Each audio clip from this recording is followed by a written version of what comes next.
Welcome to federal Andhra Pradesh. ఇప్పుడు నేను మీ కృష్ణకుమార్. ఇక్కడ ఏడాది పాలన ఆంధ్రప్రదేశ్లో ఏడాది పాలన పూర్తయింది కూటమి ప్రభుత్వాన్ని.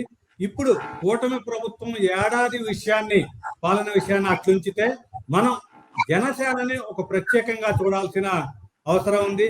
ఎందుకంటే 2014లో జనసేన ప్రారంభం నుంచి 10 ఏళ్ల పాటు పార్టీ ఉన్నా సరే ఇప్పుడు అది ఒక ఏడాది పాలన అధికారంలో భాగం పంచుకొని ఏడాది పూర్తయింది.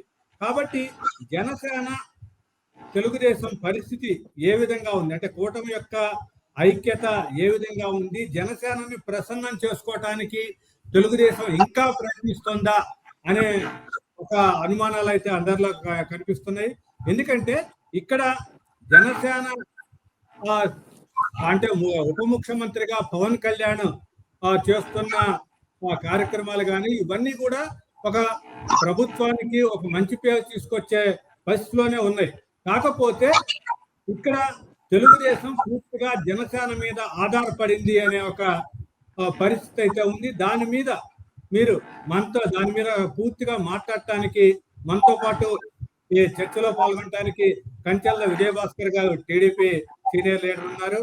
అదేవిధంగా నరేంద్ర గారు రాజకీయ విశ్లేషకులు ఉన్నారు. సీనియర్ జర్నలిస్ట్ ఫణికుమార్ గారు కూడా మనతో పాటు ఉన్నారు. ముందుగా విజయభాస్కర్ గారు మీరు చెప్పండి, జనసేన టీడీపీ సంబంధాలు ఇప్పుడు అంటే ఈ ఏడాది పాటు ఉన్నట్లే ఉన్నాయా, ఇక ముందు కూడా ఆ సంబంధాలు ఎలా ఉండబోతున్నాయంటారు? అసలు మీకెందుకు అనుమానాలు సందేహాలు వస్తున్నాయో నాకు అర్థం కావట్లేదు. ఇప్పుడు మేము కూటమిగా పోటీ చేయడం జరిగింది ఏడాది క్రితం. ఈ ఏడాది కాలంలో మేము సుపరిపాలన అందించాం అని పలువురు కొనియాడుతున్నారు. ఈ సుపరిపాలనకు సంబంధించి ఏడాది పరిపాలన కాలంలో మేము అనేక సంక్షేమ అభివృద్ధి కార్యక్రమాలు విజయవంతంగా అమలు చేసిన విషయం లోకానికి తెలుసు. అదేవిధంగా భవిష్యత్తులో ఇంకా శరవేగంగా కూటమి ప్రభుత్వం అద్భుతాలు ఆవిష్కరణ చేయబోతుంది. ప్రపంచం నివ్వెరపోయేలా ముక్కుని వేలు వేసుకునేలా మా పరిపాలన స్వర్ణయుగాన్ని భవిష్యత్తులో తలపెట్టబోతుంది. ఇందులో ఎలాంటి సందేహం లేదు. మేము రాజకీయాల్లో ఆశయాలతో మా 3 కూటములు ఉన్నాయి, ఆశలతో లేవు. మాకు అధికారం కొంతమందికి పరమావధి. అంటే అధికారాన్ని వ్యాపార కేంద్రంగా మార్చి దోచుకోవడానికి దాచుకోవడానికి మేము లేము.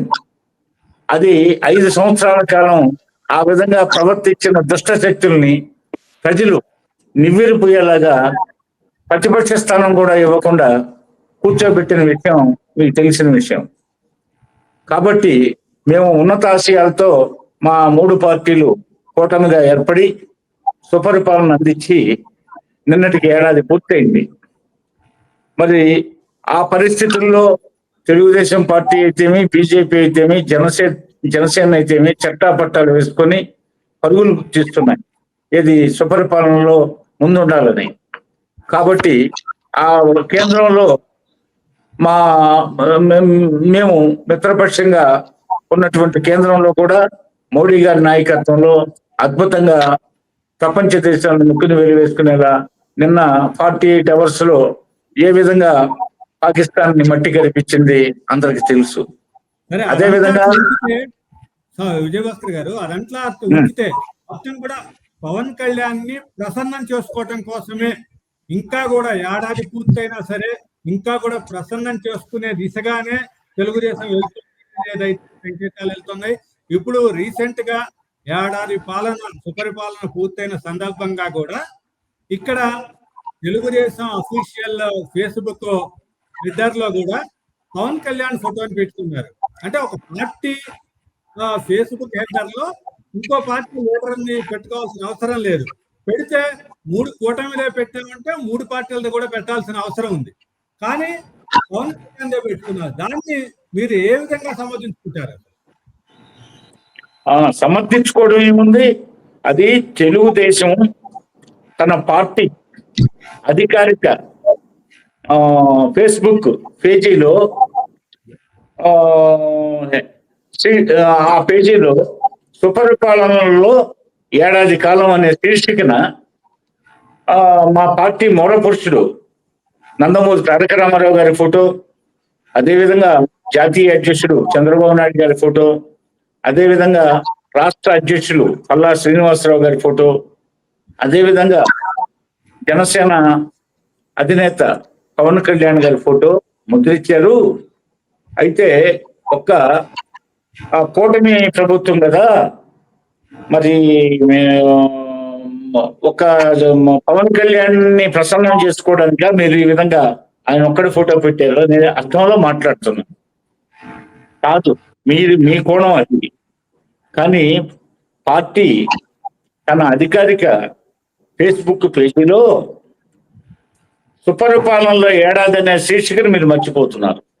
సుపరిపాలనలో ఏడాది శీర్షిక అది. అంటే ప్రభుత్వం, మా ప్రభుత్వం అద్భుతమైన ఏడాది కాలంలో అద్భుతమైన పరిపాలన అందించింది. పోతే ఈ సుపరిపాలన అందించడానికి కూటమి రథసారథిగా చంద్రబాబు నాయుడు గారు, అదేవిధంగా ఉప ముఖ్యమంత్రిగా పవన్ కళ్యాణ్ గారు. ఉప ముఖ్యమంత్రి హోదాలో వారి ఫోటో సుపరిపాలనలో ఏడాది శీర్షిక. మీరు ఇప్పుడు ప్రశ్నించింది నన్ను. సుపరిపాలనలో అది పార్టీ కాదు. పార్టీ తన అధికారిక పేజీలో ముగ్గురు ఫోటోలు వేసింది. మరి బీజేపీని ఎందుకు వేయలేదనేది మీరు వేసిన ప్రశ్నలో అంతరార్థం. పార్టీ పరంగా కాదు. అంటే బీజేపీ లేదా మీ కూటమి అంటే ఉంది. అక్కడ మంత్రులందరూ వేయాలంటే అందరు మంత్రులు వేయాలి. ముఖ్యమంత్రి తర్వాత ఉప ముఖ్యమంత్రిగా ఆయనకి ప్రాధాన్యత ఉన్నది కాబట్టి, సుపరిపాలనలో ఏడాది కాబట్టి ముఖ్యమంత్రి ఉప ముఖ్యమంత్రి పవన్ కళ్యాణ్ గారు ప్రభుత్వ రథసారథులుగా మిగిలిన మంత్రులు అందరూ కలిసి ఈ సుపరిపాలన అందించారు. కాబట్టి అందులో భాగంగా ఉప ముఖ్యమంత్రి హోదాలో పవన్ కళ్యాణ్ గారికి తెలుగుదేశం తన పార్టీ అధికారిక పేజీలో ఆ గౌరవాన్ని అందించడం జరిగింది. అంతేగాని దుర్పిడి వేసి విపరీత అర్థాలకు దారితీసే అవకాశాలు మా కూటమి ప్రభుత్వానికి ఇవ్వద్దని నేను ఈ సందర్భంగా కోరుకుంటున్నాను. పోతే మీరు ఎన్ని విధాలుగా మీరు వక్రీకరించాలనుకున్నా, విపరీతాలు తీయాలనుకున్నా మేము ఆ అవకాశం ఇవ్వము. పోతే మాకు అలాంటి కుట్రలు మా కూటమిలో లేవు. స్పష్టమైనటువంటి అభివృద్ధిని అందించాలా, స్వర్ణయుగాన్ని తలపించాలా మా పరిపాలన అనే పెద్ద ఉన్నతాశయంతో ఈ కూటమి ఏర్పడింది. 1 year పూర్తయింది, ఇంకా 4 సంవత్సరాలు ఉంది. ఈ 4 సంవత్సరాల్లో అనేక ప్రాజెక్టులు, ఇరిగేషన్ ప్రాజెక్టులు చూడబోతున్నారు, అనేక పరిశ్రమలు చూడబోతున్నారు, అనేక విమానాశ్రయాలు చూడబోతున్నారు, అనేక జాతీయ రాష్ట్ర జిల్లా రహదారులు చూడబోతున్నారు, అనేక విద్యా వైద్య సంస్థలను అద్భుతంగా తీర్చిదిద్దడం చూడబోతున్నారు, అదేవిధంగా మెరైన్ డెవలప్మెంట్ చూడబోతున్నారు, అదేవిధంగా ఆక్వా కల్చర్ ద్వారా విదేశీ వాణిజ్యం చేసే అవకాశాలు, అదేవిధంగా ఎక్స్పోర్ట్స్ తీర ప్రాంతాన్ని సద్వినియోగం చేసుకొని ఆంధ్రప్రదేశ్ కి జీవన రేఖగా తీర ప్రాంతాన్ని మార్చబోతున్నాం. 1030 చిల్లర కిలోమీటర్లు ఉన్నటువంటి సముద్ర తీరం ద్వారా వర్తక వాణిజ్యాలు, అలనాడు అమరావతి రాజధానిగా శాతవాహనులు మోటిపల్లి తీరాన లంకరేసి ఏ విధంగా ఇటలీ రోమ్ నగరంతో వర్తక వాణిజ్యాలు సాగించారో ఆనాడు ఈ రోజు దేశ విదేశాలకి మా ఉత్పత్తుల్ని, సముద్ర ఉత్పత్తుల్ని, అదే విధంగా పారిశ్రామిక ఉత్పత్తుల్ని, ఆహార ధాన్యాలను ఉత్పత్తి చేయాలనే దృఢ సంకల్పంతో మా కూటమి ప్రభుత్వం సిద్ధంగా ఉంది. అందులో ఏమాత్రం సందేహం లేదు. అదే విధంగా ఒక్కసారి చెప్పండి. ఇప్పుడు నరేంద్ర గారు ఏడాది పాలన చూశారు, కూటమి పాలన పరిస్థితులు అన్ని చూశారు. దీంట్లో హీరోలుగా జనసేన ఏ విధంగా మీరు వ్యవహరించిందంటారు? పవన్ కళ్యాణ్ ఒక ఉప ముఖ్యమంత్రిగా పనితీరు కానీ, లేకపోతే పార్టీని డెవలప్ చేయడం కానీ, దీని మీద మీ విశ్లేషణ ఏంటి? ఆయన ఎన్నికల సమయంలో 3 పార్టీల మధ్య పొత్తు తీసుకురావటంలో, ఆ తర్వాత ప్రభుత్వం ప్రారంభించిన కొత్తలో ఒక ఎన్నో ఆశలు ప్రజల్లో కల్పించారు. ఈ ప్రభుత్వం దారి తప్పకుండా ఒక చెకింగ్ పాయింట్లుగా ఉంటారు. ఈ ప్రభుత్వం అవినీతికి పాల్పడకుండా, అక్రమ కార్యకలాపాలు చేయకుండా ఉంటే కాదు. గతంలో జగన్మోహన్ రెడ్డి ప్రభుత్వం చేసినటువంటి అవినీతి అక్రమాల మీద ఈ ప్రభుత్వం చర్య చేసిన విధంగా ఒత్తిడి తెస్తారని ఎన్నో, అలాగే కీలకమైనటువంటి గ్రామీణాభివృద్ధి పంచాయతీరాజ్ శాఖను తీసుకోవడం ద్వారా ఆయన జనరల్గా అయితే మామూలుగా ఈ హోంశాఖను లేకపోతే ఇలాంటి అడిగిన కూడా ఇచ్చిండేవారు. కాకుండా తీసుకోవడం ద్వారా రాష్ట్రంలో అత్యధిక ప్రజానీకుల యొక్క అభివృద్ధి కోసం, పరిపాలన అనే గ్రామీణ స్థాయిలో వ్యవస్థీకృతం చేయడం కోసం దృష్టి కేంద్రీకరిస్తారని అందరూ అంగీకరించారు. మొదట్లో 2-3 నెలలు ఆ దిశలో కూడా ఉత్సాహం చూపించారు. హోంమంత్రి, నేనే హోంమంత్రి అయి ఉంటే ఏమయ్యేది అంటూ హోంమంత్రిని టార్గెట్ చేయటం కానీ అనేక విషయాలు చేశారు. అయితే ఆ తర్వాత ఆయన పనితీరు అటు ఆయన సొంత పార్టీ మీద అంతగా ఆసక్తి చూపట్లేదు, మరొక పరిపాలన మీద కూడా ఆయన ఆసక్తి చూపట్లేదు. ఆయన క్యాబినెట్ మీటింగ్లకి రెగ్యులర్ గా అటెండ్ కావట్లేదు. చివరికి కలెక్టర్స్ కాన్ఫరెన్స్ కూడా ఆయన హాజరు కాలేదు. సెక్రటరేట్ కూడా ఆయన చాలా అరుదుగా ఎప్పుడు వస్తారేంటో తెలియదు. క్యాంప్ ఆఫీస్ ఎక్కువగా ఉంటారు. ఆయన టీడీపీ కాదు, చివరికి ఆయన సొంత జనసేన ఎంపీలకు కూడా అవసరమైనప్పుడు అందుబాటులో ఉండలేదని ఆ పార్టీలోనే అసంతృప్తి ఉంది.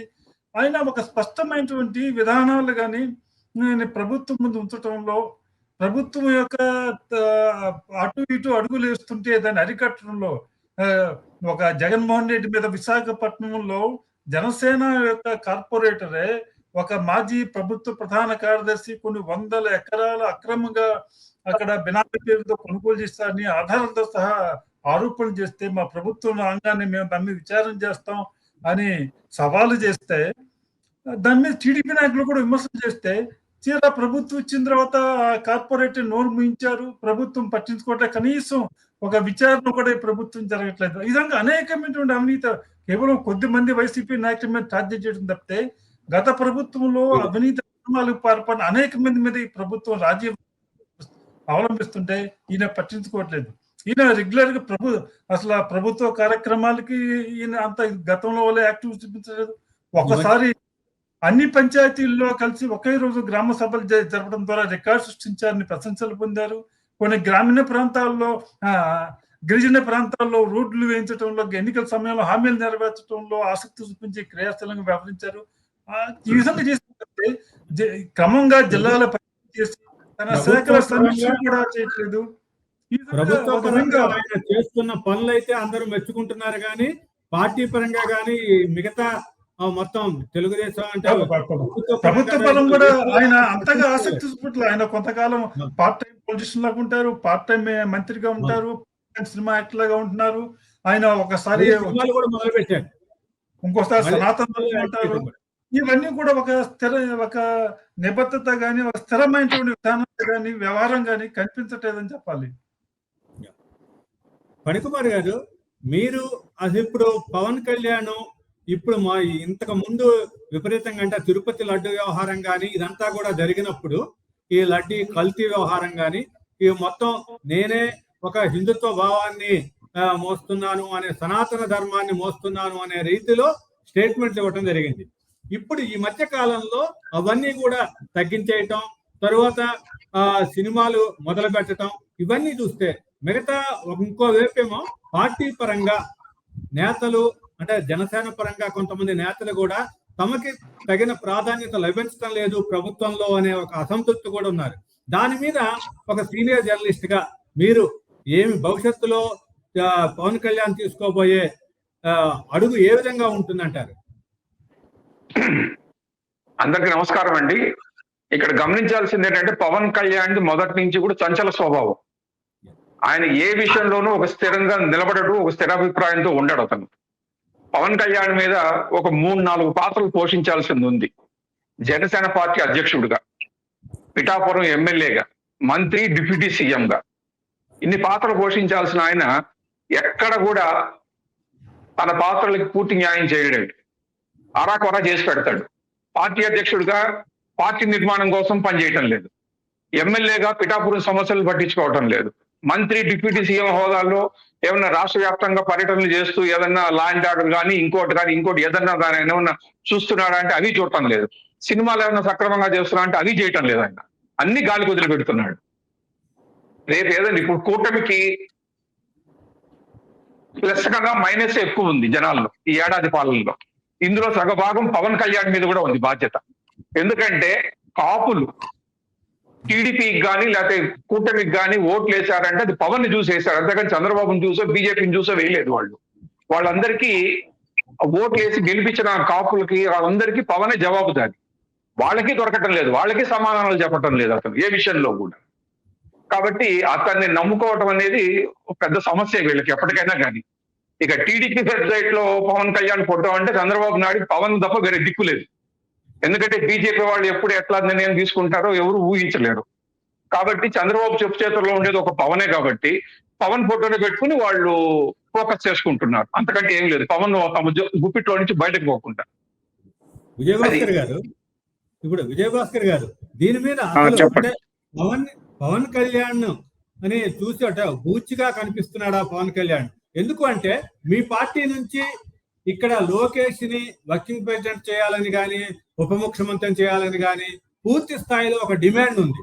ఆ డిమాండ్ ని కూడా చంద్రబాబు నాయుడు పార్టీ సైడ్ నుంచి వస్తున్నా కూడా పట్టించుకునే పరిస్థితి లేదు.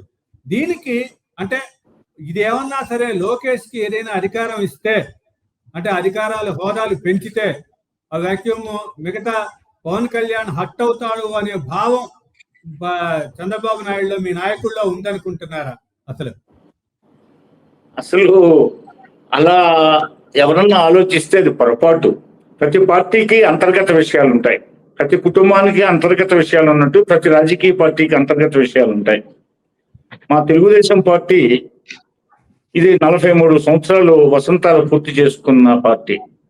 మా పార్టీ అంతర్గత విషయాలు పోతే వాటిల్లో పవన్ కళ్యాణ్ గారు ఎందుకు జోక్యం చేసుకుంటారు అనుకుంటున్నారు మీరు? అంటే ఎవరి పార్టీని వాళ్ళు అభివృద్ధి చేసుకోవడానికి తాపత్రయపడటంలో తప్పేముంది? ఎప్పుడు కూడా తెలుగుదేశం పార్టీ ఎప్పుడు కూడా కూటమి కంటే ఎప్పుడు కూడా సొంతంగా అధికారంగా వచ్చే పరిస్థితి తెలుగుదేశం పార్టీకి లేదు. అంటే ఎప్పుడు కూడా కూటమిగా వచ్చిన పరిస్థితులే కనిపిస్తున్నాయి. అంటే అప్పుడు ఎన్టీ రామారావు హయాంని తీసేస్తే చంద్రబాబు నాయుడు దీనికి బాధ్యతలు చేపట్టిన దగ్గర నుంచి కూడా ఎవరితో ఒకళ్ళకి కమ్యూనిస్టులతోనో లేకపోతే మిగతా వాళ్ళతోనో ఆఖరికి కాంగ్రెస్ తో కూడా పొత్తు అనే పరిస్థితే ఉంది. అంటే ఈ పొత్తు లేకపోతే తెలుగుదేశానికి మునుగడ లేదు అనే పరిస్థితి ఇప్పుడు వైసీపీ వాళ్ళు కూడా అదే విమర్శిస్తున్నారు. కాబట్టి దాన్ని ఇప్పుడు పవన్ కళ్యాణ్ ఒక ప్రధానమైన పొత్తుదారుగా ఒక కేడర్ ఉన్నవాడుగా, అంటే కేడర్ అంటే ఒక సామాజిక వర్గం వెనుక ఉంది, కాపులంతా సామాజిక వర్గం ఉంది, ఒక సినీ గ్లామర్ ఉంది. కాబట్టే ఆయన పోకుండా చూసుకునే పరిస్థితి ఉందంటారా? ఇప్పుడు తెలుగుదేశం పార్టీకి బ్రహ్మాండమైన నిర్మాణ దక్షత ఉన్నది, క్యాడర్ ఓరియంటెడ్ పార్టీ. పోతే సమాజంలో తెలుగుదేశం పార్టీ సేవలు ప్రజలు మరుపురాని విధంగా ఆనాడు ఎన్టీఆర్ పాలన దగ్గర నుంచి చంద్రబాబు నాయుడు గారి ఉమ్మడి రాష్ట్ర పరిపాలన నుంచి మొన్న నవ్యాంధ్ర ముఖ్యమంత్రి దగ్గర నుంచి అనేక స్మృతులు, మధురమైన స్మృతులు, మధుర జ్ఞాపకాలు ఉన్నాయి పరిపాలనకు సంబంధించి. అదేవిధంగా పార్టీ ఆర్గనైజేషన్ విషయంలో వారానాడు ఎన్టీఆర్ టైంలో జనరల్ సెక్రటరీ హోదా దగ్గర నుంచి, అదేవిధంగా తెలుగుదేశం పార్టీకి 3 దశాబ్దాలుగా ఆయన పార్టీ అధ్యక్షుడిగా విజయవంతంగా పార్టీని కాపాడడంలో, ఒకనాడు కాంగ్రెస్ వాళ్ళు ఈ పార్టీని ధ్వంసం చేయడానికి 2 ప్రాంతాల్లో చిచ్చు పెట్టిన విషయం మీకు తెలుసు. తెలుగుదేశం పార్టీని ధ్వంసం చేసి మిగిలిన పార్టీలు తెలంగాణలో, కోస్టల్లో, అది ఆంధ్రప్రదేశ్లో రావాలనుకున్న సందర్భంలో చంద్రబాబు నాయుడు గారు ఎంత ఘటన సమర్థుడు కాకపోతే ఈ పార్టీని కాపాడగలిగాడో మీ అందరికీ తెలిసిన విషయం. అలాంటి కానీ పొత్తు పెట్టుకోవటంలో అంటే ఏ పార్టీ అక్కడికి వస్తున్నా మరి ఇంత నిర్మాణ దక్షుడు, ఘటన సమర్థుడు, విజయవంతమైనటువంటి పార్టీ సారథి, విజయవంతమైన ప్రభుత్వ సారథిగా దేశ విదేశాల్లో ప్రశంసలు అందుకున్న చంద్రబాబు నాయుడు గారు ఎందుకు పొత్తులు పెట్టుకుంటున్నారు అంటే ప్రజాస్వామ్యం ఇది ఫ్యూడల్ లార్డ్స్ పరిపాలన కాదు, ఇది ఆటోక్రసీ కాదు, ఇది కింగ్షిప్ కు సంబంధించిన రాచరిక వ్యవస్థ కాదు, డెమోక్రసీ. ప్రజల శక్తి, డెమోక్రసీ, ప్రజల శక్తి, ప్రజాస్వామ్య విలువలను కాపాడాల. మనతో పాటు అనేక మంది అరాజక పరిపాలనని వ్యతిరేకిస్తున్నారు. అరాజక పరిపాలనను మనతో పాటు బీజేపీ వ్యతిరేకిస్తుంది. అదేవిధంగా జనసేన పవన్ కళ్యాణ్ గారు వ్యతిరేకిస్తున్నారు. కాబట్టి వాళ్ళందరూ వ్యతిరేకిస్తున్నారు. కాబట్టి అందరం ఐకమత్యంతో అందరం కలిసి పోటీ చేసి ఒక దుర్మార్గ పరిపాలనని, ఒక దుష్ట పరిపాలనని అంతమొందించాలనేటటువంటి సత్సంకల్పంతో, విశాల దృక్పథంతో ఎప్పుడు ఏర్పాటు చేసుకున్న పొత్తే నిన్న కూటమి ప్రభుత్వం అధికారంలో రావడానికి కారణభూతమైంది. ఎప్పుడు ఈ కూడా నేపథ్యంలో ఒకరికొకరు అందరి అభిరుచి ఒకటే, అందరి ఆశయం ఒకటే. ఈ నరకాసుర ప్రభుత్వం ఉండకూడదు, ఈ ప్రభుత్వాన్ని దించాలా. మనం అందరం విడివిడిగా పోటీ చేసేదానికంటే అందరం ఐకమత్యంతో కలిసి పోటీ చేస్తే, కలిసి ఉంటే కలదు సుఖం రాష్ట్ర ప్రజలకి. కాబట్టి రాష్ట్ర ప్రజలు కూడా మీరంతా కలిసి పోటీ చేయండి అనే అభిప్రాయాన్ని ప్రజాస్వామ్యంలో పరిగణలో తీసుకున్నటువంటి తెలుగుదేశం పార్టీ ఆ దిశగా అడుగులు వేసింది. స్నేహాస్తం సచిన పవన్ కళ్యాణ్కి, బీజేపీకి స్నేహాస్తం అందించడం జరిగింది. వారు మమ్మల్ని ఆప్యాయంగా పోతే చిత్తశుద్ధితో, త్రికరణ శుద్ధిగా కూటమి ఏర్పాటుకి వాళ్ళు సహకరించారు. ఎన్నికల్లో విజయాన్ని సొంతం చేసుకున్నాం. ఏడాది పరిపాలనలో సుపరిపాలన అందించాం. 4 సంవత్సరాలు ఉంది. ఈ 4 సంవత్సరాల్లో మేము స్వర్ణయుగాన్ని తలపించేలాగా చేస్తామని చెప్పి పూర్తి నమ్మకం నాకైతే ఉంది. నరేంద్ర గారు, మీరు చెప్పండి, ఇప్పుడు 2029కి ఎలక్షన్స్ వచ్చే టైంకి కూడా ఇలాంటి పొత్తే ఇదే అవసరం ఉంటుంది అంటారా? తెలుగుదేశాన్ని విభేదించి జనసేన పూర్తిగా స్వతంత్రంగా పోటీ చేసే అవకాశం ఉంటుంది అంటారు. ఇప్పుడు 21 స్థానాలకు పోటీ చేసినా సరే ఈసారి ఆ 21కే ఒప్పుకోదు, 50 స్థానాలు కావాలనే ఏదో ఒక ఇది ఉంటుంది. కాబట్టి మధ్యలో భవిష్యత్తు ఏ విధంగా ఉంటుందని మీరు ఊహిస్తున్నారు, చెప్పండి. పొత్తు అనేది అందరి అవసరాలు బట్టి జరుగుతుంది. పవన్ కళ్యాణ్ సొంతంగా పోటీ చేస్తే ఒక్క సీటు కూడా గెలిచే పరిస్థితులు వాళ్ళు కూడా లేవు. అలాంటి పరిస్థితుల్లో తన రాజకీయ మనుగడ కోసం ఆయన పొత్తు పెట్టుకోక తప్పదు. అసలు ఇక్కడ వీళ్ళ 2 పార్టీల్ని బీజేపీ కేంద్రం నుంచి ఆడిస్తుంది. తెలుగుదేశం గత ఏడాది అసలు పొత్తు లేకపోయినా కూడా సొంత మెజార్టీతో గెలుస్తాం, మనం పొత్తు అవసరం లేదని తెలుగుదేశంలో అనేక మంది నాయకులు చంద్రబాబు నాయుడు గారికి స్వయంగా ఆయన సన్నిహితులు చెప్పి వాదించారు కూడా. అయితే ఆయన ఒకసారి అరెస్ట్ అయిన తర్వాత మళ్ళీ ఆనాడు జగన్మోహన్ రెడ్డి ప్రభుత్వం కేవలం కేంద్రంలో బీజేపీ నాయకత్వం యొక్క ప్రోత్సాహంతోనే అరెస్ట్ చేసి పొత్తుకి దిగి వచ్చేటట్టు ఒత్తిడి తేవటం అనేది వాళ్ళ బహిరంగ రహస్యం. అది కేవలం ఆ విధంగా వ్యూహాత్మకంగా బీజేపీ వ్యవహరిస్తే ఆయన కేవలము ఎన్నికల సమయంలో ఎన్నికల కమిషన్ ఏకపక్షంగా వ్యవహరించకుండా, జగన్మోహన్ రెడ్డి అరాచకంగా సాగకుండా ఎన్నికలు ప్రశాంతంగా జరగటం కోసం చంద్రబాబు నాయుడు గారు బీజేపీకి బలం లేదు, 100 కన్నా తక్కువ ఓట్లు ఉన్నాయి ఆంధ్రప్రదేశ్లో అని తెలిసి కూడా బీజేపీ ఒత్తిడికి లొంగి పవన్ కళ్యాణ్ మధ్యవర్తిగా ఉండి ఆనాడు పొత్తు ఏర్పాటు చేసుకోవడం జరిగింది. ఆ తర్వాత అప్పటి నుంచి కూడా బీజేపీ అదే విధంగా కుట్రపూరితంగా ఈ ప్రభుత్వాన్ని అటుపక్కన జగన్మోహన్ రెడ్డి మీద ఉన్న కేసుల్ని వేగంగా పెరగకుండా అడ్డుకుంటుంది, జగన్మోహన్ రెడ్డి జైలుకి వెళ్లకుండా బీజేపీ అడ్డుకుంటుంది. ఇటుపక్క పవన్ కళ్యాణ్ ని రేపు వచ్చే ఎన్నికలు పవన్ కళ్యాణ్ తో కలిసి వీలైతే జగన్మోహన్ రెడ్డితో పొత్తు ఏర్పాటు చేసుకుని చంద్రబాబు కాకుండా పవన్ ని ముఖ్యమంత్రిగా చేయాలి, ఎన్నికలకు బీజేపీ ఉంది. అందుకునే బీజేపీని మంచి చేసుకోవడం కోసమే పవన్ కళ్యాణ్ సనాతన ధర్మం అంటూ కాషాయ బట్టలు వేసుకోవటం ఇవన్నీ కూడా చేస్తున్నాడు ఆయన. కాబట్టి ఇవన్నీ ఒక రాజకీయ వ్యూహాత్మకంగా ఎవరు ఇవన్నీ తెలుసు కూడా తెలుగుదేశం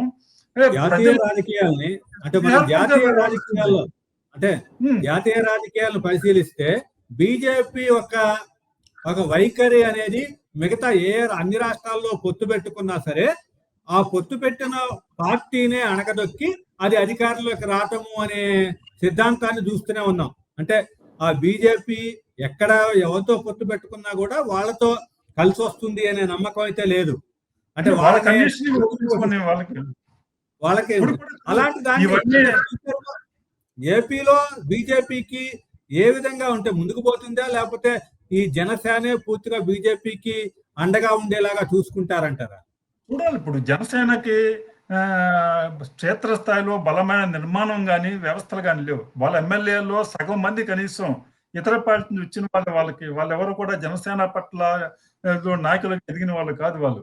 కాబట్టి ఎన్నికల సమయంలో ఏమవుతాయి అసలు? బీజేపీ కేంద్రంలో రేపు అంత బలంగా ఉంటుందా? మొన్న చూస్తాం, ఇవాళ తెలుగుదేశం సపోర్ట్ తో మాత్రమే బీజేపీ కేంద్రంలో ప్రభుత్వం ఏర్పాటు చేయగలుగుతుంది.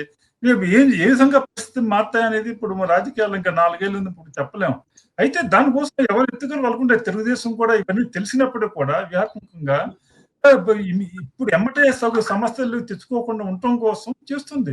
పవన్ కళ్యాణ్ కూడా ఆయన కూడా తెలివి తక్కువ, తన రాజకీయ మనుగడ తెలుసు. బీజేపీతో పొత్తు వలన తన మద్దతు ఇచ్చినప్పుడు కూడా ఆంధ్రాలో ఒక సీటు గెలవలేడు. కాబట్టి తన రాజకీయ ఉనికి కోసం కూడా ఆయన తెలుగుదేశం కావాలి, తన పిఠాపురంలో గెలవాలన్నా తెలుగుదేశం కావాలి. కాబట్టి ఆయన కూడా అటు అడుగు ఇటు అడుగు వేసి మొదట్లో లోకేష్ ని ఉప ముఖ్యమంత్రి చేయాలని తెలుగుదేశంలో బలమైన డిమాండ్ ఏర్పాటు చేసినప్పుడు జనసేన నుంచి తీవ్రమైన ప్రతిఘటన బహిరంగంగా వచ్చింది. అయితే ఇవాళ లోకేష్ ని పవన్ కళ్యాణ్ రోజు వేదికల మీద పొగడ్తలతో ముంచెత్తుతున్నారు. అంటే ఆ విధంగా పవన్ కళ్యాణ్ వాస్తవ రాజకీయాలను అవగాహన చేసుకుని తెలుగుదేశానికి వ్యతిరేకంగా మనం ఏమి చేయలేము అనేటువంటి అభిప్రాయానికి వచ్చి ఈ విధంగా ఎవరి రాజకీయ అవసరాలు ఎత్తుగడలు వాళ్ళకున్నాయి. ఆ విధంగా ఇవాళ రాజకీయాలు ఆంధ్రాలో జరుగుతున్నాయి. అది ఎన్నికల సమయానికి ఏ విధంగా మారుతాయి ఏంటి అనేది ఇప్పుడే మనం చెప్పలేము.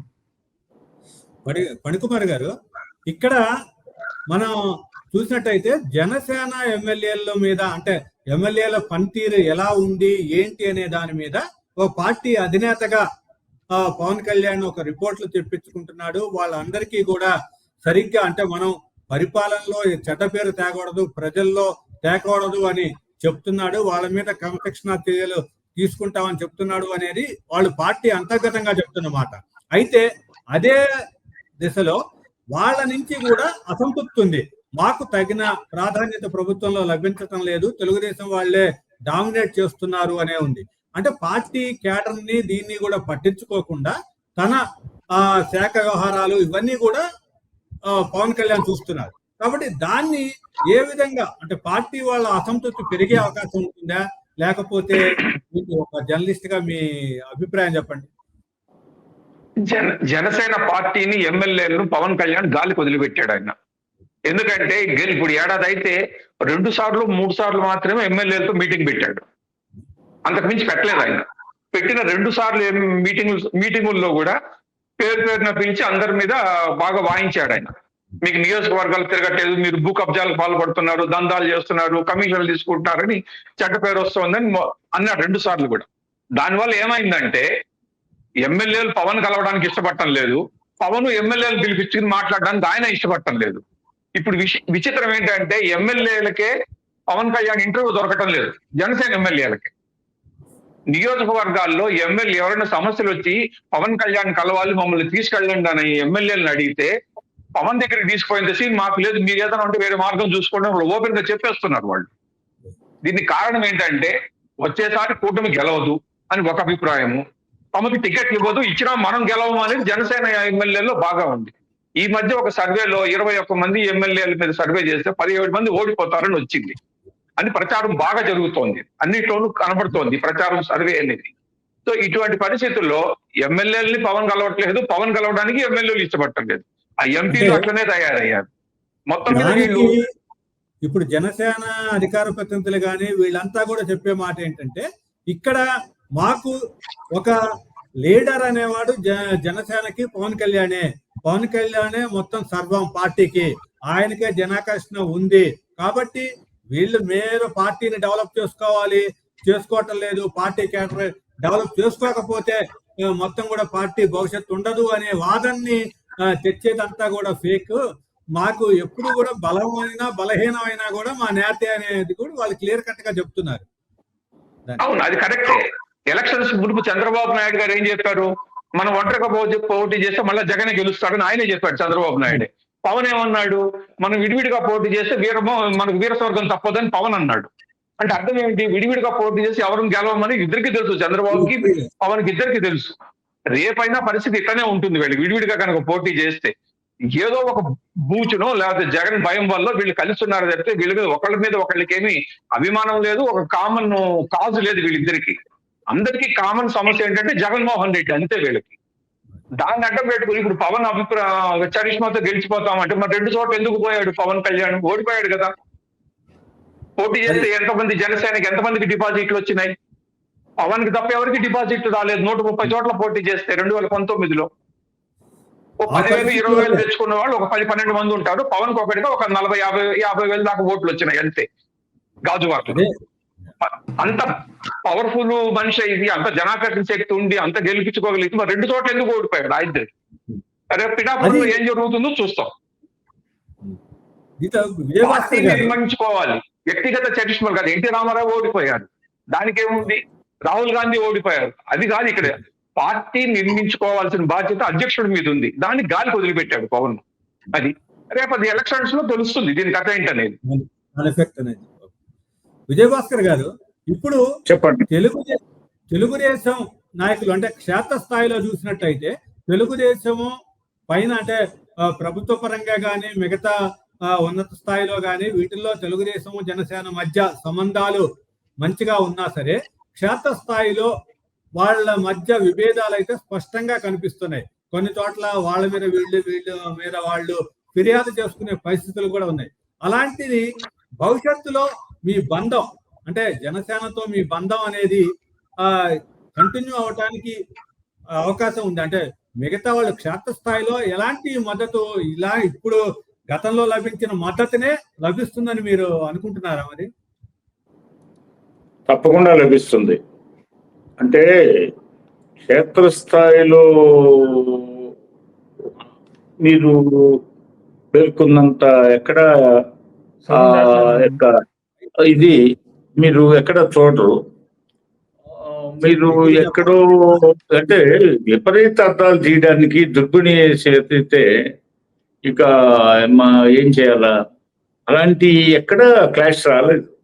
ఎందుకంటే మేము జిల్లాల్లో, గ్రామాల్లో, మండలాల్లో రకరకాలుగా తిరుగుతుంటాం, అన్ని చూస్తుంటాం, అన్ని గమనిస్తుంటాం. ప్రజాస్వామ్యం కాబట్టి మంగళ షాప్ దగ్గర కూర్చున్నా కూడా అక్కడ పరిస్థితులు చూస్తాం. రైల్వే స్టేషన్ లో కూర్చున్నా, బస్ స్టాండ్ లో కూర్చున్నా, టీ అంగడి దగ్గర నిలబడ్డ, పెళ్లిళ్ళు, కర్మంతరాలు, గృహప్రవేశాలకి ఆ పరామర్శలకు పోయినప్పుడు చాలా గమనిస్తుంటాం. మా ఆలోచన అంతా ప్రజల నాడి ఎలా ఉంది, ఏంటి, ఏమనుకుంటున్నారు. అలాంటి విభేదాలు ఎక్కడా లేవు. 99.99% విభేదాలు లేవు. అంతవరకు చూడు. పోతే ఈ మధ్యకాలం చూసినా కూడా మొత్తం కూడా ఏదైనా అధికార ఫంక్షన్స్ లో వాటిల్లో కూడా ఇంతకుముందు చెప్పినట్టు దూరంగానే ఉంటున్నాడు పవన్ కళ్యాణ్ కూడా. ఒక చంద్రబాబు నాయుడు, లోకేష్ వీళ్ళనే ప్రధానంగా అన్ని కార్యక్రమాల్లో కూడా వర్క్ చేయటం ఇవన్నీ కూడా చేస్తున్నారు మంత్రులు మిగతారు. పవన్ కళ్యాణ్ దూరంగా ఉంటున్నాడు కాబట్టే మీరు ఆయన్ని మచ్చక చేసుకోవటానికి ప్రయత్నిస్తున్నారు అనే పరిస్థితి అయితే స్పష్టంగా అందరూ కూడా అనుకుంటున్న మాట. కావచ్చు, అందరూ అనుకుంటున్న మాటను మీరు అంటున్నారు. కానీ పవన్ కళ్యాణ్ గారు ప్రభుత్వ రథసారథి చంద్రబాబు నాయుడు గారు అనేక సార్లు చెప్పాడు. కూటమి ప్రభుత్వ రథసారథి చంద్రబాబు నాయుడు గారు, వారు రాజకీయ జీవితం 50 సంవత్సరాలైంది. వారు అద్భుతమైన సీనియర్ నాయకుడు జాతీయ స్థాయిలో. వారు పరిపాలనా దర్శులు. పరిపాలనలో వాళ్ళు ఆయనకి అసలు మనం చెప్పేది ఏముంది, ఆయన మొత్తం విషయాలు ఆయన చక్కబెడతాడు. కాబట్టి అంటే ఎవరైనా పెత్తనం ఒకరే చేయాలి. అంటే ముఖ్యమంత్రిగా పెత్తనం ఆయన చేస్తున్నాడు. అది కూడా ఏమన్నా సక్రమంగా చేయకపోతే నేను ప్రశ్నించడానికి వీలుంది. అద్భుతంగా చేస్తున్నాడు. అపారమైన ఆయన రాజకీయ అనుభవాన్ని రంగరించి పరిపాలన అందిస్తున్నాడు అని చెప్పి తన పార్టీ మీటింగుల్లో చెప్తున్నాడు, బయట బహిరంగ సభల్లో చెప్తున్నాడు. అదేవిధంగా ఆయన తన సమయాన్ని వెచ్చించడం లేదు అంటే ఇక్కడ ప్రభుత్వ రథసారథి అన్ని చక్కబెడుతున్నాడు అని ఆయనే చెప్తున్నాడు. మంచి పరిపాలన అందిస్తున్నాడు. కాబట్టి ఆయన తన శాఖల వరకు చూసుకుంటున్నాడు, ఒక మంత్రిగా, ఒక ఉప ముఖ్యమంత్రిగా. అదేవిధంగా తను ఆధ్యాత్మిక చింతనతో కొన్ని కార్యక్రమాలకు హాజరు కావడం, తనుకి ఒక సాంఘిక జీవితం ఉంటది కాబట్టి ఆ సాంఘిక జీవితానికి సంబంధించిన కార్యక్రమాల్లో పాల్గొంటే పవన్కి ఏదో అసంతృప్తి ఉంది, ఏదో ఆయనకి ఏదో ఆయనలో ఏదో ఏదో వెంటాడుతుంది ఆయన్ని, పోతే ఆయన తక్కువగా చూస్తున్నారనో, లేకపోతే ఆయన ఎవరైనా వేధిస్తున్నారనో, లేకపోతే ఆయన చులకన చేస్తున్నారనో, ఎక్కడ ఆయన చులకన చేసినట్టు, ఆయన్ని వేధించినట్టు, ఆయన దూరంగా పెట్టినట్టు మచ్చుకు ఒక ఉదాహరణ అయినా చెప్పగలరా? ఉప ముఖ్యమంత్రిగా యాక్చువల్ గా జగన్ 5 మందినో 6 మందినో ఉప ముఖ్యమంత్రులు పెట్టాడు జగన్.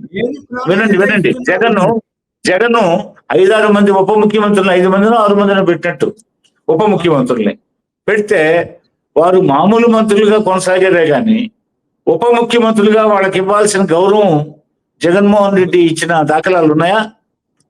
లేవు. కానీ కంచర్ల గారు ఒకనాడు ఉప ముఖ్యమంత్రిగా కొండా వెంకటరంగారెడ్డికి ఏ విధంగా పవర్స్ ఇచ్చారో, కొండా వెంకటరంగారెడ్డికి ఆనాడు పవర్స్ ఎలా ఇచ్చారో, జె నరసింహరావుకి ఉప ముఖ్యమంత్రిగా ఏ పవర్స్ ఇచ్చారో, అదే విధంగా బివి సుబ్బారెడ్డికి ఉప ముఖ్యమంత్రిగా ఏ రకమైన పవర్స్ ఇచ్చారో, అదే విధంగా ఉప ముఖ్యమంత్రిగా కేఈ కృష్ణమూర్తికి, రాజప్పకి ఏ విధంగా ఇచ్చారో ఉప ముఖ్యమంత్రిగా పవర్స్, వారిని మించిన స్థాయిలో పవన్ కళ్యాణ్కి ఆయన ఒక పార్టీకి అధ్యక్షుడు కాబట్టి అదనంగా బివి సుబ్బారెడ్డి అయినా, జేవి నరసింహరావు అయినా, లేకపోతే రాజప్ప అయినా, లేకపోతే కేఈ కృష్ణమూర్తి అయినా, వీళ్ళందరూ ఒక పార్టీలో పనిచేసేవాళ్ళు, పార్టీల అధినేతలు కాదు. వారికే అంత ప్రాధాన్యత ఆ రోజు ఉప ముఖ్యమంత్రిగా ఉన్నప్పుడు ఆ స్థానం లభించింది. అందులో తెలుగుదేశం పార్టీ తరఫున ఉప ముఖ్యమంత్రులైన కేఈ కృష్ణమూర్తి, రాజప్పకి సముచిత స్థానం కల్పించిన బాబు గారు ఒక పార్టీ సపరేట్ పార్టీకి అధ్యక్షుడు కాబట్టి ఆ రెండు రకాల గౌరవాన్ని ఇస్తున్నాడు. ఒక పార్టీ అధ్యక్షుడిగా ఆయనకి గౌరవాన్ని, ఉప ముఖ్యమంత్రిగా ఒక గౌరవాన్ని, 2 రకాల గౌరవాన్ని అందిస్తున్న సందర్భంలో పవన్ కళ్యాణ్ని ఆయన దగ్గరకు తీసుకుంటున్నాడు. పదవి పంపిణీల విషయంలో కూడా పవన్ కళ్యాణ్ చంద్రబాబు గారికి స్వేచ్ఛ ఉండాలా, ముఖ్యమంత్రిగా ఆయన ఇష్టం మంత్రివర్గాన్ని ఏర్పాటు చేసుకోవడం కానీ, కార్పొరేషన్ చైర్మన్లు కానీ, ఇతర నామినేటెడ్ బాడీస్ ని ఏర్పాటు చేయడం కానీ, అదంతా వారి డిస్క్రిషనరీ పవర్స్ మీద ఆధారపడి ఉంది కాబట్టి ఆ డిస్క్రిషనరీ పవర్స్ మేరకు ఆయనే చూస్తాడు, మన పార్టీకి కూడా సముచిత శాతం కల్పిస్తాడు రేషియో అని చెప్పి, అదేవిధంగా బాబు గారు ఏదొచ్చినా పవన్ కళ్యాణ్ గారు అడగకుండానే సముచితంగా కార్పొరేషన్ చైర్మన్లు కానీ, మంత్రి పదవులు 21 మంది ఉంటే 21 మందిలో ప్రతి 7 మందికి ఒకరన్నట్టుగా ఇప్పుడు కందులు దుర్గేష్ గారు ఉన్నారు, నాదెండ్ల మనోహర్ గారు ఉన్నారు, పవన్ కళ్యాణ్ గారు ఉన్నారు, 3 మంత్రులు, అందులో ఒకరు ఉప ముఖ్యమంత్రి. సముచిత స్థానం ఇచ్చాడని లోకం చంద్రబాబు నాయుడు హోందాతనాన్ని, విశాల దృక్పథాన్ని, అదేవిధంగా కార్పొరేషన్ చైర్మన్ల విషయంలో చంద్రబాబు నాయుడు గారు 3-4 లిస్టులు రిలీజ్ చేస్తే ప్రతి లిస్ట్ లో వారికి సముచిత స్థానం కల్పించాడు. అదేవిధంగా బీజేపీకి కూడా సముచిత స్థానం కల్పించాడు. మరి విపరీత అర్థాలు ఎందుకు తీస్తున్నారో, వారికి జ్వరం రాదా? వారు మనుషులు కాదా? వారికి ఆధ్యాత్మిక కార్యక్రమాలు ఉండవా? వారికి సాంఘికంగా పెళ్లిళ్ళకి హాజరయ్యేది, గృహప్రవేశాలకు హాజరయ్యేది, ఈ పరామర్శలకు పోయేది అలాంటివి ఉండవా? పోతే ఏదో వీటన్నిటిని దృష్టిలో పెట్టుకొని అవన్నీ చెప్పకుండా ఏదో పవన్ కళ్యాణ్ లో అసంతృప్తి ఆయన్ని వేధిస్తుంది. పోతే ఆయన ఎందుకో కార్యక్రమాలు ఎక్కడ దూరంగా ఉన్నాడు? ప్రభుత్వ కేబినెట్ మీటింగ్స్ కి వస్తున్నాడు, అదే విధంగా ప్రభుత్వ కార్యక్రమాలకు వస్తున్నాడు. నిన్న విమాన ప్రమాదం దుర్ఘటన జరగకపోతే పవన్ కళ్యాణ్ గారు కూడా వేదికను అలంకరించి తను కూడా తన శైలిలో గొప్ప ప్రసంగాన్ని అందించి సుపరిపాలన మేము ఏ విధంగా చేశాం, భవిష్యత్తులో ఏం చేయబోతున్నాం అని చెప్పి చక్కటి సూచనలు, సలహాలు, అభిప్రాయాలు వ్యక్తం చేసి ఉండేవాడు. మరి ఎందుకో గాని కొంతమంది సోషల్ మీడియా మా మీద ఒక పెద్ద కుట్ర జరుగుతుంది, ఈ బంధాన్ని ఎలా విడదీయాలి, ఎలా ఈ బంధం పెడుసు పారాలి, ఈ బంధాన్ని ఎలా బ్రేక్ చేయాలి, కాబట్టి రాజకీయ కుట్రలు కుతంత్రాలకి తెరలేపారు. ఇటీవల విజృంభిస్తున్నారు అవతల వాళ్ళు. మా శత్రు పార్టీ అయినటువంటి వైఎస్ఆర్సీపీ పార్టీ సోషల్ మీడియాని వాళ్ళు చాలా యాక్టివేట్ చేస్తున్నారు. వాళ్ళు ఎంతమందిని ఎన్ని రకాలుగా ఎంతమందిని ఏ విధంగా చేస్తున్నారు, యూట్యూబర్స్ ని పోతే డిబేట్స్ లో పాల్గొనే వాళ్ళని ఈ సమాచారం కూడా మా వద్ద ఉంది. పోతే ఆ కుట్రలు కుతంత్రాలు ప్రజలు నమ్మే పరిస్థితుల్లో లేదు. 5 సంవత్సరాలు దారుణమైన హింసకి, దాడులకి, దౌర్జన్యాలకి, పోతే దోపిడీలకి గురయ్యారు వ్యక్తిగతంగా. అదే కాకుండా ప్రజాస్వామ్యంలో స్వేచ్ఛా వాయువులు కూడా లేకుండా బిక్కుమంటూ భయాందోళనతో బతికినటువంటి వారికి ఈ రాష్ట్ర పరిపాలన గాలికి వదిలేసి వాళ్ళ వ్యక్తిగత వాళ్ళ భద్రత నింపుకోవడానికి వాళ్ళు చేసిన కృషి అర్థమై వారంతా ఏ విధంగా వాళ్ళని ఇబ్బంది పెట్టింది, రాష్ట్ర భవిష్యత్తును సర్వనాశనం చేసింది అన్ని చవి చూశారు. కాబట్టి వాళ్ళ కుట్రలు కుతంత్రాలను నమ్మరని చెప్పి మేము భావిస్తూ, అయినా ముందు జాగ్రత్తగా మా వంతు కృషిగా మేము కూడా వాళ్ళ కుట్రలు కుతంత్రాలను తెలుసుకొని ఎప్పటికప్పుడు మేము ప్రజలకి వాళ్ళ కుతంత్రాలను తెలియజేస్తూ మేము ముందు ఉంటామని చెప్పేసి నేను మీకు చెప్పదలుచుకున్నా. పని గారు, చివరిగా మనం కంక్లూడ్ చేసేటప్పుడు అసలు పవన్ కళ్యాణ్ భవిష్యత్తులో అంటే పార్టీ మీద దృష్టి పెడతారా? ఇక మీదటైనా అంటే ఏడాది అయిపోయింది, అధికారం కూడా ఏడాది పూర్తి చేశారు కాబట్టి ఇక పార్టీ మీద దృష్టి పెడతా అంటారా? లేకుండా మనది ఇంతేలే, మనకు కొంత అధికారం వచ్చింది అనే రీతిలోనే ఈ జనసేన సాగుతుందని మీరు భావిస్తున్నారా? కంక్లూజన్ గా అసలు జనసేన భవిష్యత్తు ఏంటి అనేది మీ అభిప్రాయంలో చెప్పండి. పార్టీ నిర్మాణం మీద జనసేన అధినేతకు ఎప్పుడూ దృష్టి లేదు. 10 సంవత్సరాల నుంచి ఆయన ఏ రోజు గ్రామ కమిటీల నుంచి వేసిందే లేదు, అసలు ఇప్పటికి కూడా వేసింది లేదు. కాబట్టి భవిష్యత్తులో కూడా ఆయన వేస్తాడని గ్యారంటీ లేదు. ఎందుకంటే ఆయనకి పార్టీనే ప్రథమం కాదు ఆయనకి. అది ఏదో ఒక వ్యాపకం, ఏదో వచ్చాడు, గాలికి వచ్చాడు, ఏదో ఓడిపోయాడు, మళ్ళీ గెలిచాడు, ఉప ముఖ్యమంత్రి అయిపోయాడు, అంతే ఆయనకి. రేపు ఆయన మొత్తం దృష్టి అంతా సినిమాల మీదే ఉంటుంది. ఆ సినిమాలు కూడా సగం చేసి ఆ నిర్మాతలను కూడా చాలా ఇబ్బంది పెడుతున్నాడు ఆయన. సో ఆయన దృష్టి ఎటువైపు ఉంటుందో పవన్కే తెలియదు అసలు ఫస్ట్. సో మిగతా వాళ్ళు ఎవరు కూడా ఆయన ఏమి అంచనా వేయలేరు. సో ఈ పరిస్థితుల్లో అతను పార్టీ నిర్మాణం మీద అతను దృష్టి పెడతాడనేదికే ఎవరికి నమ్మకం లేదు. ఏదో వచ్చింది ఉంటుంది, రేపు పోతే మళ్ళీ పోతుంది, అంటే గాలి కొట్టుకుపోతుంది ఆ పార్టీ, అంతే. చివరిగా విజయభాస్కర్ గారు, చివరిగా కంక్లూడ్ చేయండి మీ అభిప్రాయాన్ని ఈ బంధం మీద. అంటే ఏడాదిలో జనసేన అంటే మీ పార్టీ వదిలేసి జనసేన కూడా ఇండివిజువల్ గా ఎదిగిందంటారా? లేకపోతే అది దాన్ని అంటే బంధం పొత్తు కోసమే చూస్తూ దాన్ని ఒక అధికారాన్ని పంచుకున్నాం కదా అనే సంతృప్తితోనే ఉంది అని మీరు భావిస్తున్నారా?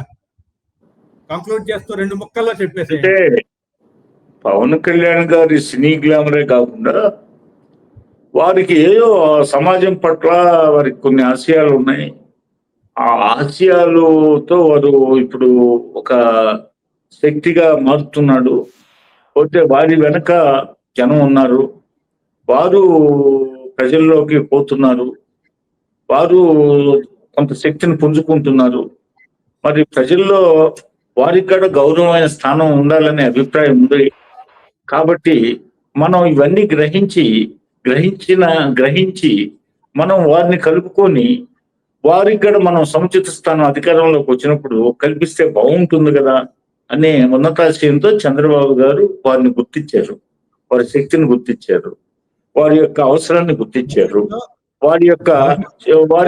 వారితో కూడా మనం స్నేహాస్తం అందించి, అదే విధంగా బీజేపీ జాతీయ పార్టీ, ఆ జాతీయ పార్టీతో మనకు అనేక అవసరాలు ఉన్నాయి. అదే విధంగా చాలా వాటితో మనకు పర్మిషన్స్ కావాలా. అదే విధంగా ఎలక్షన్ కమిషన్ విషయంలో ఎలక్షన్ కమిషన్ తను స్వతంత్రంగా వ్యవహరించాలంటే తన రాజ్యాంగ సంస్థగా తను స్వతంత్రంగా వ్యవహరించడానికి ఆ దుష్ట శక్తులు ఏదన్నా ఆటంకం కల్పిస్తారు. ఆ ఆటంకం కల్పించకుండా అండగా ఉండాలంటే బీజేపీ అవసరం ఉంది. అదే విధంగా బీజేపీ మోడీ గారు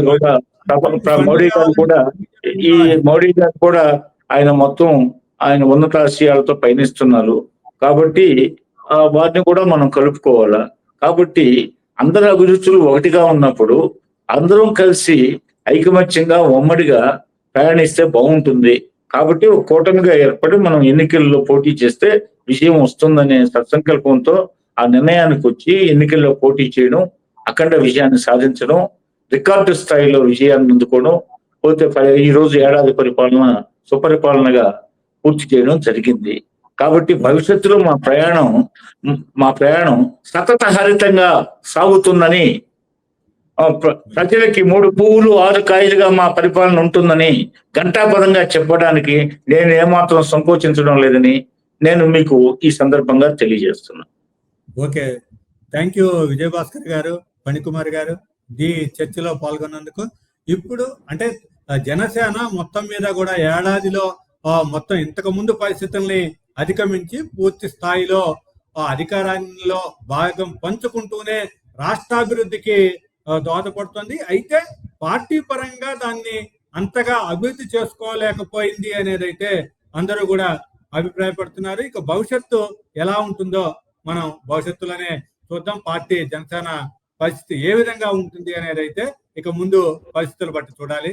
ఇక మీకు పార్టీ డిబేట్ లో పాల్గొన్నందుకు మీ అందరికీ కూడా ధన్యవాదాలు. Thank you.